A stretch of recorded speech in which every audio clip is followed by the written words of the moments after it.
বাংলাদেশের গতিদানব পেসার নাহিদ রানা বাবর আজমের দল পেশোয়ার জালমির সঙ্গে যুক্ত হয়ে দলের শক্তি বাড়িয়েছেন বহুগুণ। নাহিদকে কাছে পেয়ে পেশোয়ার জালমি স্বাগত জানিয়ে নিজেদের সামাজিক যোগাযোগ মাধ্যমে একটি ভিডিও পোস্ট করে ক্যাপশনে লিখেছেন, নিজস্ব মহিমা নিয়েই পৌঁছালেন এবং স্কোয়াডে যোগ দিলেন নাহিদ রানা। প্রথমবারের মতো কোনো বিদেশি ফ্র্যাঞ্চাইজি লিগ খেলতে পাকিস্তানে পৌঁছেছেন বাংলাদেশি পেসার নাহিদ রানা। তার আগে জিম্বাবুয়ের বিপক্ষে প্রথম টেস্ট খেলতে গিয়ে তিনি লিগ পর্বের অর্ধেক ম্যাচই মিস করেছেন। তবে পেশোয়ার জালমির বাকি সবগুলো ম্যাচ এবার খেলবেন টাইগার পেসার। টাইগার পেসার দলের সাথে যুক্ত হয়েই রাতে মাঠে নামতে পারেন, তবে অনুশীলন ছাড়াই বাবর আজমের দল তাকে খেলাবে কিনা সেটাই এখন বড় প্রশ্ন। হয়তো বিশ্রাম দিয়ে পরবর্তী ম্যাচে মাঠে নামতে পারেন, সেক্ষেত্রে নাহিদ রানার খেলা দেখার জন্য বাংলাদেশি ভক্তদের অপেক্ষা করতে হবে।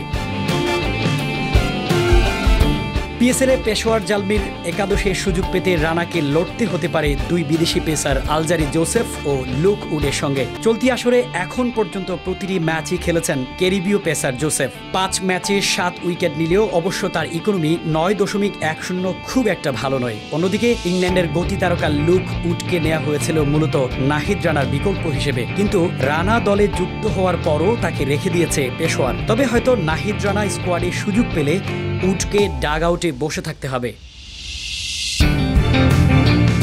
সাম্প্রতিক সময়টা বল হাতে দারুণ কাটাচ্ছেন টাইগার গতিদানব পেসার নাহিদ। অল্প বয়সে নিজের পারফরমেন্স দিয়ে হয়েছেন স্টার। বিশ্ব ক্রিকেটের ইতিমধ্যে নাম ফুটিয়েছেন তরুণ এই পেসার নাহিদ। এবার প্রথমবারের মতো বিদেশি ফ্র্যাঞ্চাইজি লিগে আলো ছড়াবেন টাইগার পেসার।